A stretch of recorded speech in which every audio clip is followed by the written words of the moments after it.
అసలు ఇంట్లో ఉంది మనవాడో మనవాడు కాడో ఎవడో బయటోడు వచ్చి చెప్తే తప్ప తెలుసుకోలేని స్థితిలో ఉన్నాం మనం. వాడు వచ్చాడని ముగ్గులేశారు, వాడు తింటాడని గారెలేశారు, వాడు వారసుడని మా మీద కేకలేశారు. ఇప్పుడు చూడండి, నలుగురిలో ఎదవలం అయిపోయాం. అందుకే ఎవడన్నా వస్తే వెంటనే తలుపు తీయడం కాదు, ముందు ఆరా తీయాలి. 12 ఏళ్ల తర్వాత అడ్రస్ వెతుక్కుంటూ ఇంటికి వచ్చిన వాడిని పార్థు కాకుండా ఇంకెవరనుకుంటావండి? Post man అనుకోవచ్చుగా. దేవుడి దగ్గర 3 పడ్డాక పోలీసులు వచ్చారు.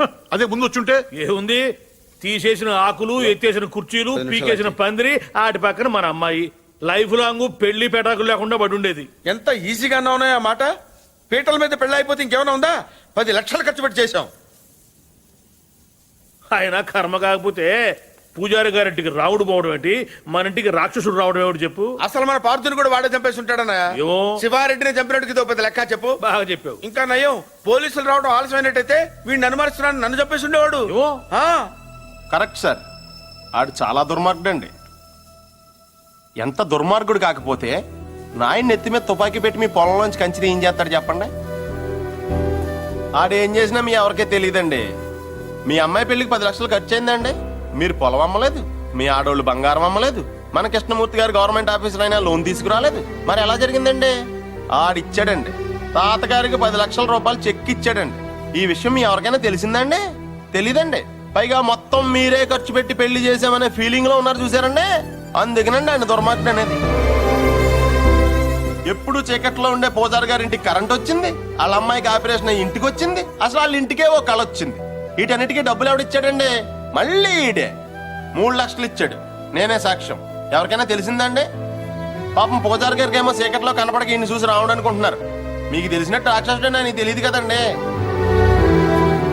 ఇంక మీరేం భయపడక్కలేదు సార్. తప్పు బయటపడిపోయింది కదా, ఈ పాటికి పారిపోయి ఉంటాడు.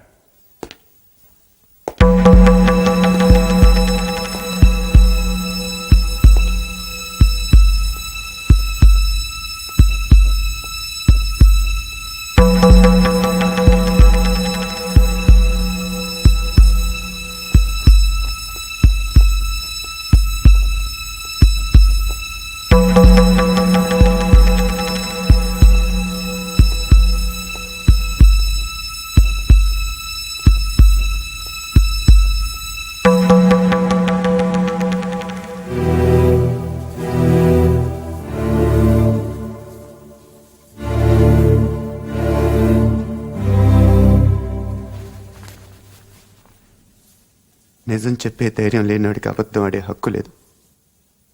నాకు ధైర్యం ఉంది. అందుకే పార్థు లేడని నిజం చెప్పడానికి ఇక్కడికి వచ్చాను. కానీ ఆవిడని చూశాక పార్థు రాలేడని చెప్పాలనుకున్నాను. మిమ్మల్ని చూశాక ఆ మాట కూడా చెప్పలేకపోయాను. అబద్ధం ఆడాను. అబద్ధం మాత్రమే ఆడాను. మోసం చేయలేదు. రెంటికి పెద్ద తేడా ఏంటో. నిజం చెప్పకపోవటం అబద్ధం, అబద్ధాన్ని నిజం చేయాలనుకోవటం మోసం. నేను పార్థు అని అబద్ధం చెప్పాను. నేనే పార్థు అవ్వాలని మోసం చేయలేదు. అందుకే ఎవరు అనుమానించినా భరించాను, ఎవరు అవమానించినా సహించాను, ఎవరు ప్రేమించినా తలంచాను. పోలీసులకు దొరకకుండా తప్పించుకున్నా వెనక్కి తిరిగి రావడానికి కారణం ఒకటే. ఈ ఇంట్లో నేను సమాధానం చెప్పాల్సిన మనుషులు 2 ఉన్నారు. ఒకళ్ళు మీరు, ఇంకొకళ్ళు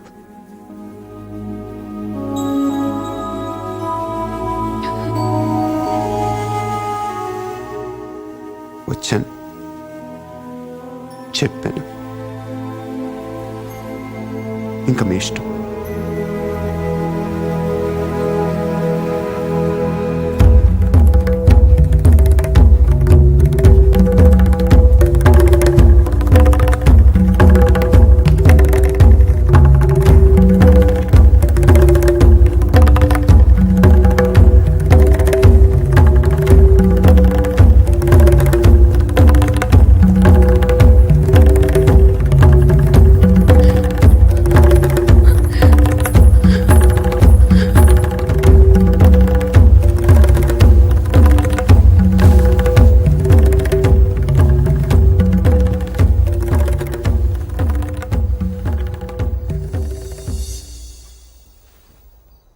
కింద వాళ్ళందరూ నిన్ను రకరకాల ప్రశ్నలు అడిగారు.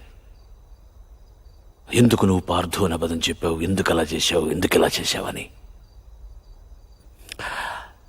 నేను ఒకే ఒక్క ప్రశ్న అడుగుతున్నాను, సమాధానం చెప్తావా?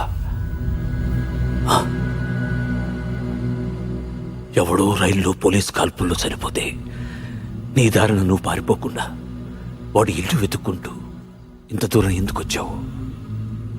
వాళ్ళ పొలం సమస్యల్లో ఉంటే నువ్వెందుకు తీర్చావు? వాళ్ళ పిల్ల పెళ్ళంటే నువ్వెందుకు డబ్బులు ఇచ్చావు? వాళ్ళు తిడితే ఎందుకు పడ్డావు? ఏవి చెయ్యలేని నాలాంటి ముసలాడి ముందు తలంచుకుని మోకాళ్ళ మీద ఎందుకు కూర్చున్నావు? అందుకే నువ్వే పార్థువి, నువ్వే నా పార్థువి. నేను నిన్నేవి అడగను.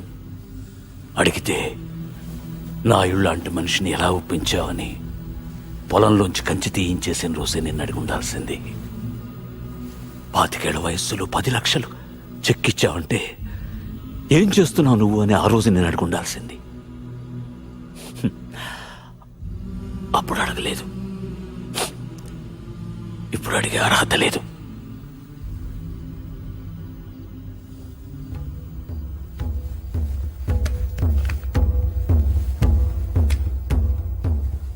ఇది నా కొడుక్కు నేను కొనిచ్చాను.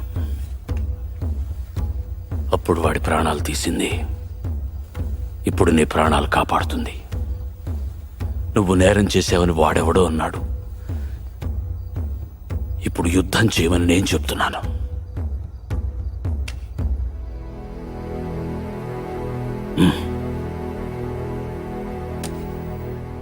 వెళ్ళు, గెలిస్తే రా, కలవకపోతే నువ్వేమైపోయావనే నిజం నాకు తెలియనివ్వకు. ఈ వయసులో నాకు కావాల్సింది అబద్ధాలు నిజాలు కావు, జ్ఞాపకాలు. నీ వల్ల అవి నాకు బోల్డెన్నున్నాయి, చాలు.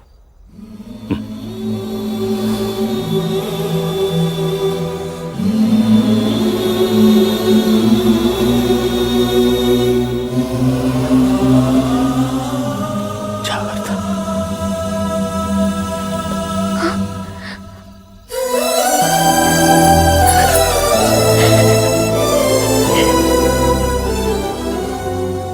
నేను వస్తాను.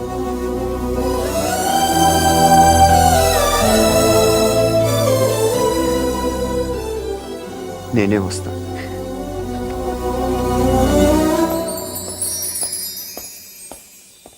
పొజిషన్ అంటే బ్రహ్మాండంగా ఉందండి. ఉత్తరాంధ్ర కూడా స్వీప్ అని అంటున్నారు. 30కి దగ్గర. 30 అంటే మనుషులు కాదు కానీ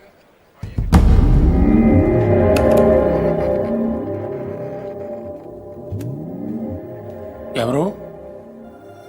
నీకు తెలుసు. ఎందుకు ఫోన్ చేశావు? శివారెడ్డిని ఎవరు చంపారు? నాకు తెలీదు. నీకు తెలుసు. నిజంగా నాకు తెలీదు. సార్ మీకు పార్సల్. ఎవరమ్మన్నారు నిన్ను? నేనే పంపాను. ఏంటి? నువ్వు శివారెడ్డిని చంపమని ఆ రోజు నాతో ఫోన్లో మాట్లాడిన రికార్డ్ చేశాను. అదే ఆ క్యాసెట్. నువ్వు నిజం చెప్పకపోతే ఒరిజినల్ క్యాసెట్ సిబిఐకి ఇస్తాను. ఎంత కావాలి? ఏం కావాలని అడుగు బాజిరెడ్డి. ఆ రోజు నాతో మాట్లాడాక ఇంకెవరితోనో మాట్లాడు. వాళ్ళెవరు, ఏం మాట్లాడు? సైలెంట్గా ఉండటానికి ఇది లైబ్రరీ కాదు బాజిరెడ్డి. మాట్లాడు. ఆఖరి సార్ అడుగుతున్నాను బాజిరెడ్డి. అప్పటికి చెప్పకపోతే నువ్వు నన్ను చూడాల్సి వస్తుంది. నీకు తెలుసు, నన్ను చూశాక ఇంకేం చూడటానికి నువ్వు ఉండవు. చూస్తావా? చెప్తావా? చెప్తాను. ఆ రోజు నువ్వు ఫోన్ చేసిన తర్వాత నాకు ఇంకో ఫోన్ వచ్చింది. ఆ ఫోన్ చేసింది నీ ఫ్రెండ్ మళ్ళీ. మా వాడిని ఎంత అడిగాడు? 1.5 75 ఇవ్వండి, నేను చేసి పెడతాను. 1 మినిట్ ఉండు. మరీ 75 కాదు కానీ 2 కోట్లు ఇస్తా, తీసుకో. కానీ మిస్ అవ్వకూడదు, వేసేయాలి. ఆఫర్ నచ్చితే ఆదివారం గెస్ట్ హౌస్ వచ్చగలరు. సరే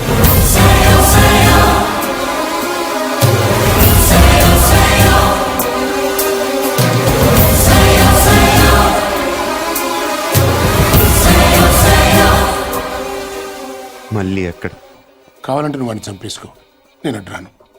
రేపు నేను సీఎం అయిన తర్వాత నీ మీదకి ఏ కేసు రాకుండా నేను చూసుకుంటాను. ప్లీజ్ దీని ఒరిజినల్ కేసెట్ నాకు ఇచ్చేసేయి. సారీ బాజిరెడ్డి, నేను అబద్ధం చెప్పాను. నువ్వు ఆ రోజు మాట్లాడింది రికార్డ్ చేయలేదు, మరిది ఎంటీ. కానీ ఇప్పుడు మాట్లాడింది రికార్డ్ చేశాను.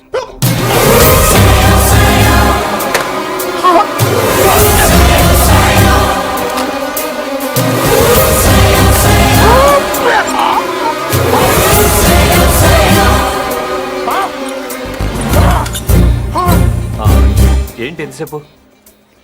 ఫోన్ డెడ్ అయింది. చాలా బిజీగా ఉన్నాను.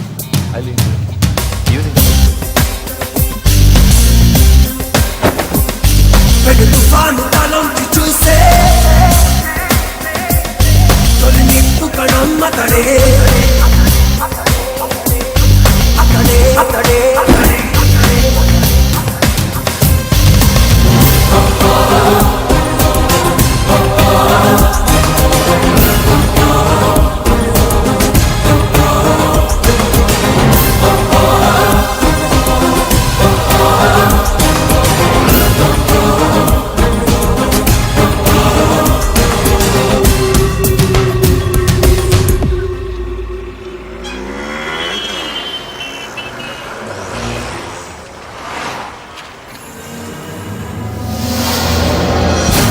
Here's hot.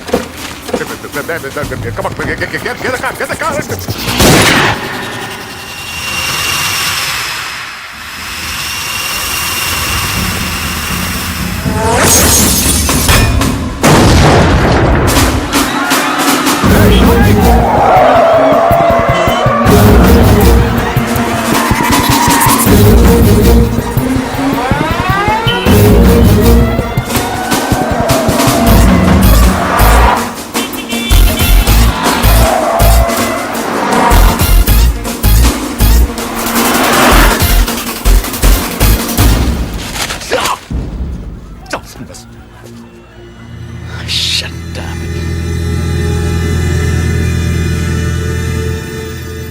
అసలు ఎందుకు కలిసావు?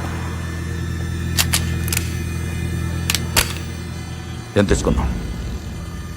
How much?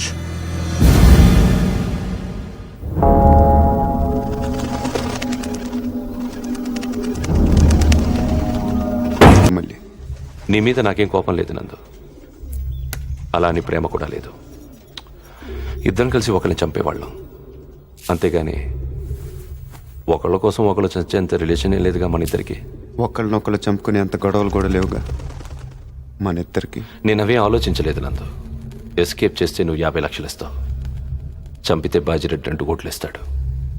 ఓకే, వాడిని చంపి నీ మీద తోసేస్తే నాకు 2.5 వస్తుంది, అంతే. అదొకటి ఆలోచించాను. తప్పు చేసావు, మళ్ళీ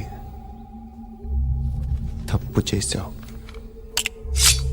అసలు మనం చేసేది తప్పు నందు, దాన్ని కరెక్ట్గా చేయాలనుకో,